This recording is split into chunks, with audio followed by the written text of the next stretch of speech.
Last week, I got a message from Charles Davis, who writes for The Guardian and also runs The Redoubt, who was looking for a comment on a call for contractors. The call was a request to partner with the Department of Homeland Security, ICE, and other U.S. government operational needs overseas. Davis had noticed it on SAM.gov, which is the official U.S. site for contractors.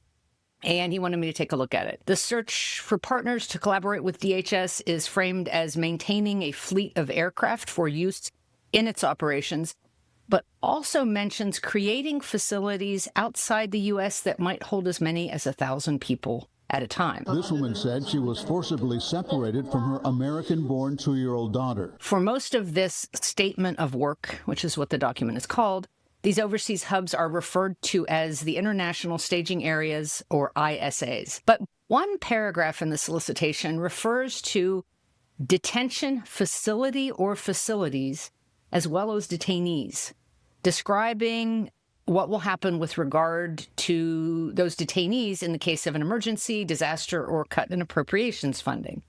So it appears that these sites will host what will become transit camps for some detainees and perhaps endpoint detention camps for others. This woman was separated from her son and 2 grandchildren.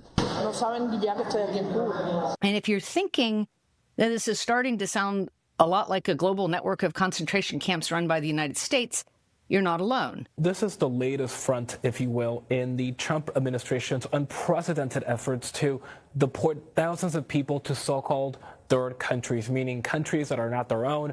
Charles quotes me in the piece that he posted over on his site, The Redoubt.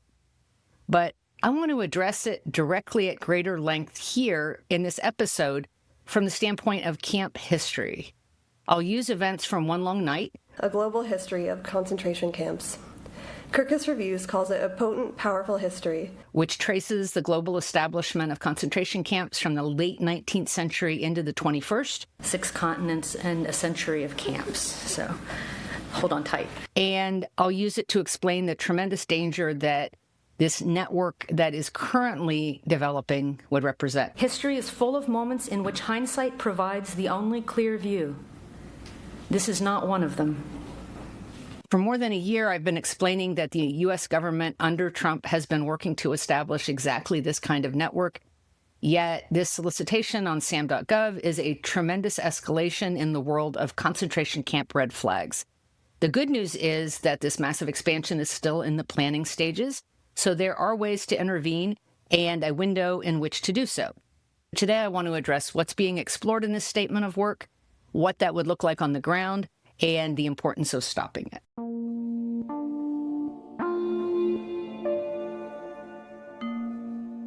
So this document is titled Operational Support for Aircraft Maintenance and Services and was posted last week.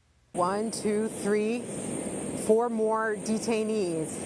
You can tell that their hands are restrained. Responses are due the middle of next week with a plan to launch the proposed collaborations a year from now. We were able to find this plane here in Richmond, Virginia, but most of them are hidden from the public and operating with little transparency. The document reads that the primary missions supported by these aircraft include removal operations for deportations, voluntary repatriation, high-risk charter operations, deployment of crisis response personnel, medical evacuations, and movement of senior officials to support continuity directives and diplomatic engagement. Virtually every ICE flight carrying detainees blocks their tail numbers from flight tracking websites, making it nearly impossible for families and advocates to find their loved ones once they're in ICE custody. DHS will maximize utilization of the aircraft and maintenance enterprise to fulfill DHS and interagency requirements. Many ICE flights go by Tyson, the same call sign used to identify Trump's personal plane after he was elected in 2016. So it appears that the U.S. is looking to expand its deportation footprint and add detention into the mix in some new ways. The Trump administration has used more than 70 airports across the country for domestic shuttle flights so far, moving ICE detainees between detention centers before deportation. Contractors will be responsible for air crews, refueling permits, and dealing with landing sites, as well as dealing with the host countries. some of the first detainees on board were possibly on this plane handcuffed for nearly 10 hours. The government says it will provide 2 C-37B or equivalent Gulfstream 650 ERs and 7 Boeings from 700 model to the 737 or equivalent as aircraft. As this ICE flight completes its 24-hour trip, Louisiana is likely the last stop in the U.S. before the people on board are deported. And the contractor will be expected to submit a plan to, quote, establish international staging at designated locations within host nations. The international staging areas, which they call ISAs, are dependent on diplomatic relations with the host nations. These rapid removals have been a key feature of a mass deportation effort, a conveyor belt of humans from Minnesota to Texas. ISAs may be up to 1,000-bed facilities with wraparound services, which may include power, water, sanitation, food service, security, and manpower, and able to support various demographics. For the last 6 days, this hotel in Kinshasa has hosted some unexpected guests. I wrote in April about the fact that dozens of countries currently have agreements with the U.S. to hold detainees from other countries, what I've been calling third country detainees. I was like, I don't want to go to the DRC. I'm scared. It's a country I don't know. I don't speak the language. I'm really anxious and my family is desperate.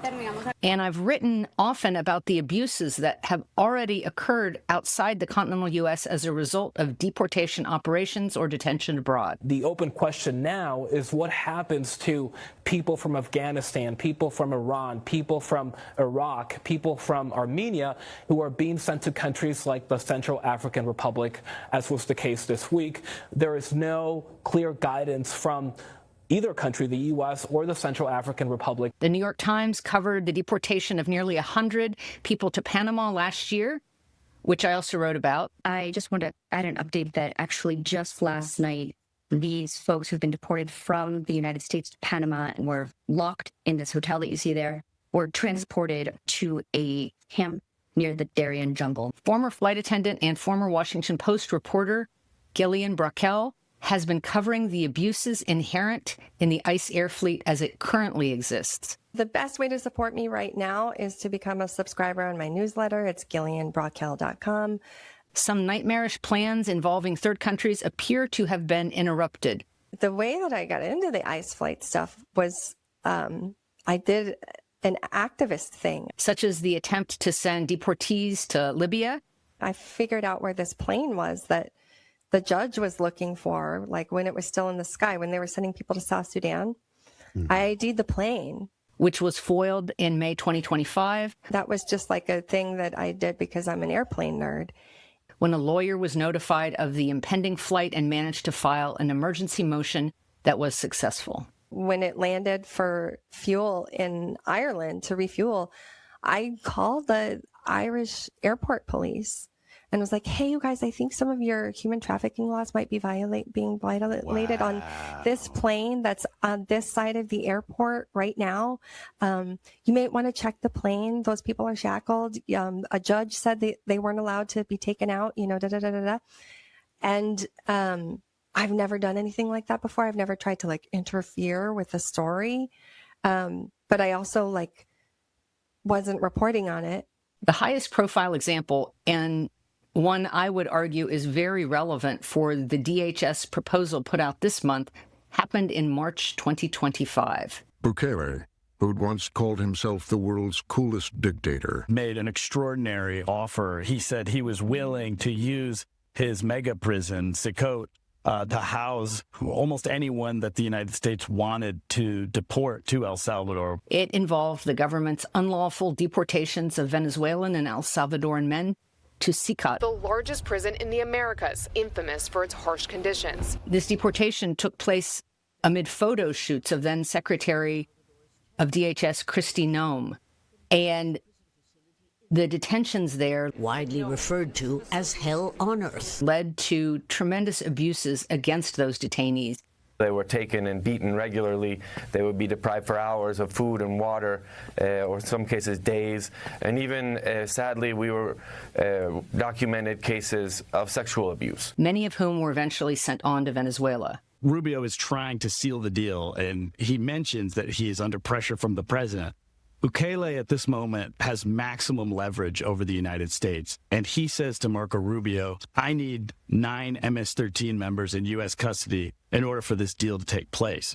In the case of Kilmar Abrego Garcia, who was deported in the face of an order not to return him to El Salvador, the Trump administration argued that the CECOT detainees were no longer in U.S. custody and so were beyond the reach of DHS to return. All of them are now incommunicado, in a legal black hole, with neither the U.S. or El Salvador confirming the names of the prisoners. But a judge forced the return of Abrego Garcia. Human smuggling charges were brought almost immediately against him. The government has been harassing him since. And in May of this year, Judge Waverly Crenshaw Jr. dismissed criminal charges against Abrego Garcia and characterized the government's prosecution of him as, quote, an abuse of prosecuting power. Vindictive and selective prosecution in violation of the Fifth Amendment's Due Process Clause. The judge also found that the prosecution was a direct retaliation for Abrego Garcia's successful civil lawsuit against the government. In the statement of work, despite contractors being hired to run these facilities, the detainees are described as remaining, quote, in the host government's care and custody. According to one study, his administration sent deportation flights to at least 25 African nations in 2025. It seems likely that the U.S. government is trying to set these foreign detention camps up in such a way that they will again try to make the argument that detainees are actually being held by the host governments and not by the United States, which is a disastrous situation for human rights. But that doesn't mean those nations have official third country deportation agreements with the U.S., and that's where things get a little murky. The contractor is also required to provide, quote, a mechanism to procure equipment, materials, and or supplies for DHS donations to host governments. There isn't a lot of transparency around these agreements and what they entail. This donation clause seems to further reveal the government's plan to deny responsibility or accountability, leaving the host government as technically responsible for detention, even as the U.S. establishes the camp setting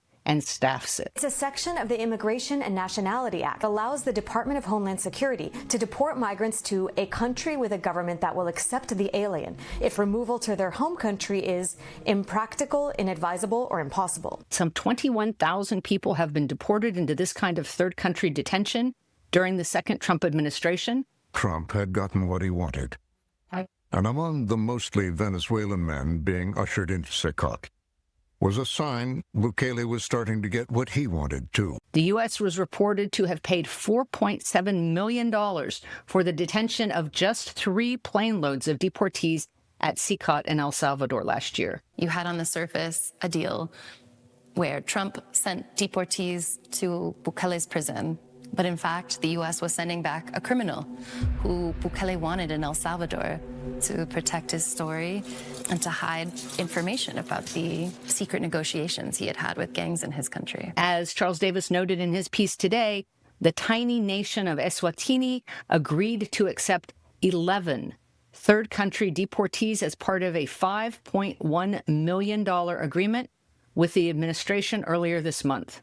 Reports only confirm that 6 African nations have accepted, or at least agreed to accept, deportees from the United States: Ghana, Uganda, South Sudan, Eswatini, Equatorial Guinea, and Rwanda. This current call for plans will involve exponentially vaster sums of money. Last July, South Sudan agreed to accept 8 deportees from 6 different countries. So what did the country receive in return? It wasn't a cash payment like in El Salvador.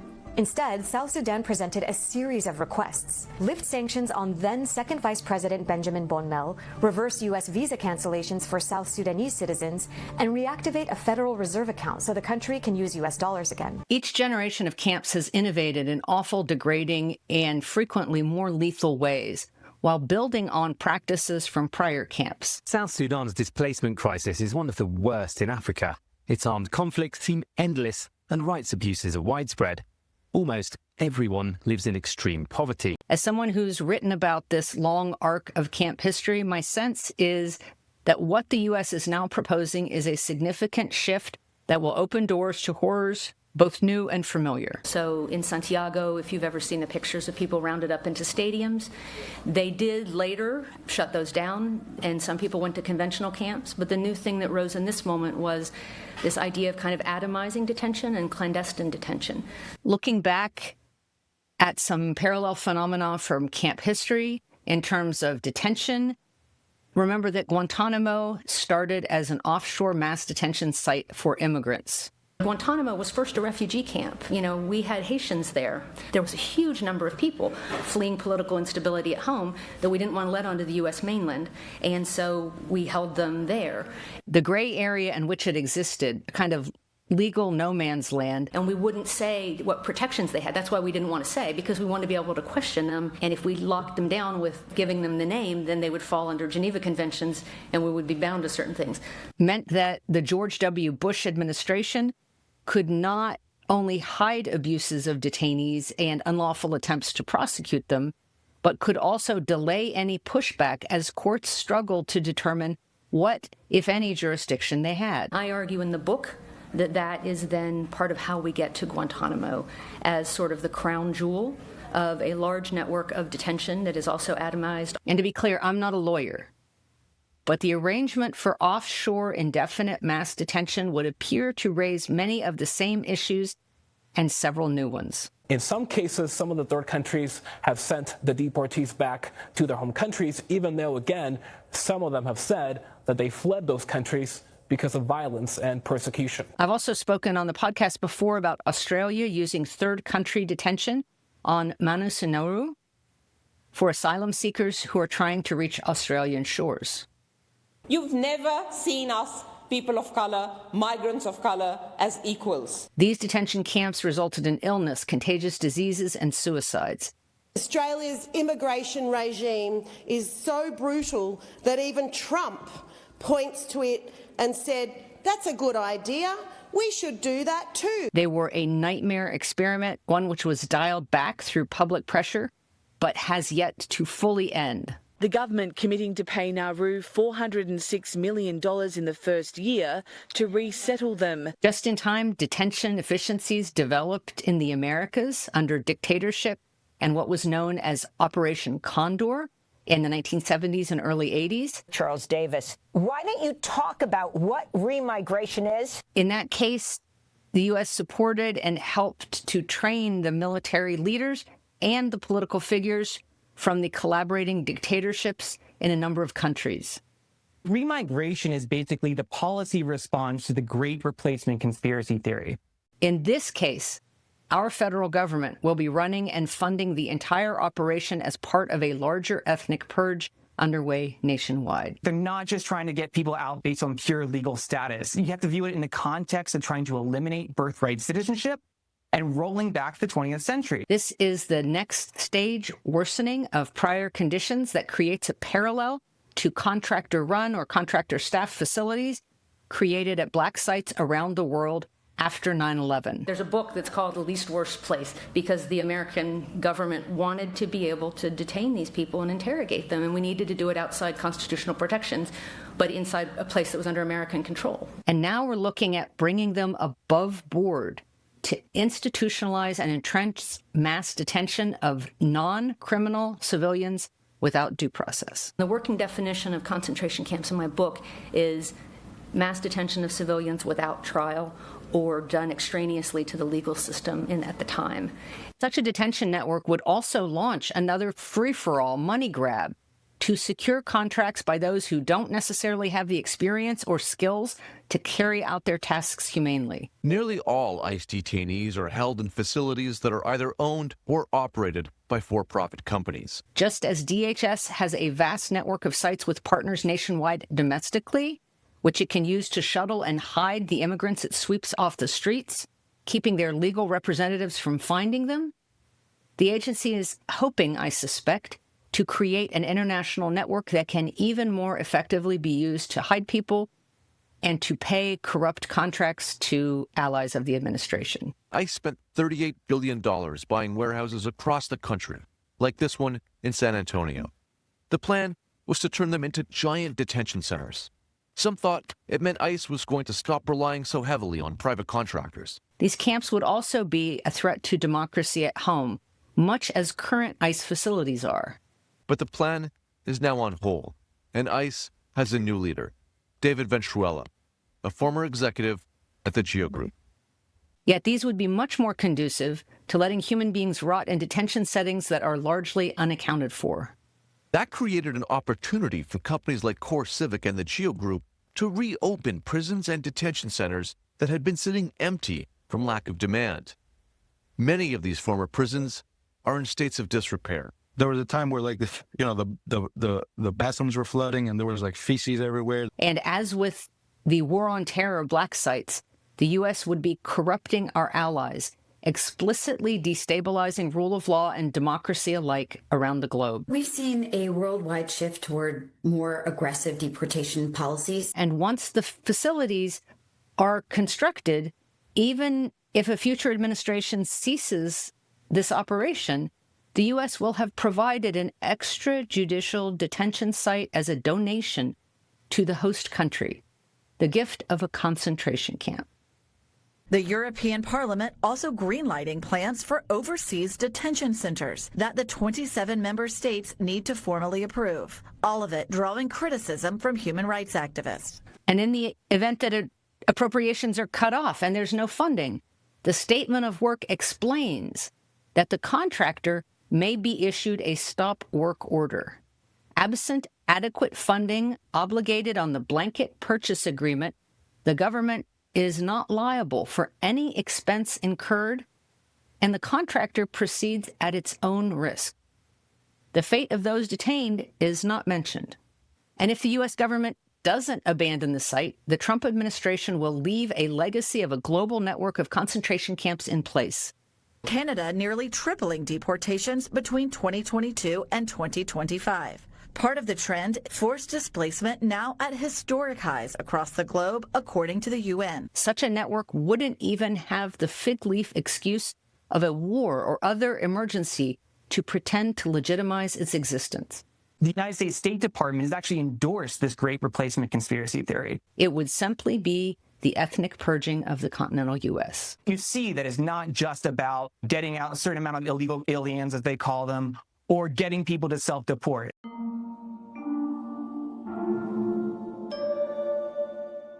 It's critical that people find out that this is even being planned. Raise awareness however you can. This is a case in which calling your representatives can be really useful. Ask for the staffer who deals with immigration and let them know this is going on and that you want them to call people to account for this plan. Remember that every episode, by the time it comes out, already has a written Tuesday post with links, and you can send that to your representatives' offices that will have the links to the government call for proposals and everything else. And you can encourage your senators and your member of Congress to investigate the government's plan for developing these new global detention facilities. If you live in an area with DHS deportation facilities nearby, demand that your local representatives also ask questions to raise awareness. We don't need ICE. We absolutely don't need this ICE building. Organize outside ICE and DHS facilities to bring the issue into public consciousness. A peaceful and somber protest. We have a voice and we have got to be listened to because people are being killed. Rarely do those who oppose the mistreatment of vulnerable communities have so much lead time to help stop a disaster from taking place. We are expressing, we are able to do something. And if it's only holding up a sign and being an old woman at a rally, by God, I'll do it until I die. But once detainees are overseas, our ability to intervene through both public pressure and the courts will become far more limited than they are right now. So it's important to act. And that's it.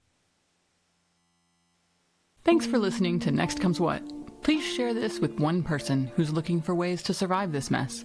To support this podcast, please become a paid subscriber at AndreaPitzer.com and consider giving Next Comes What a 5-star review where you get your podcasts.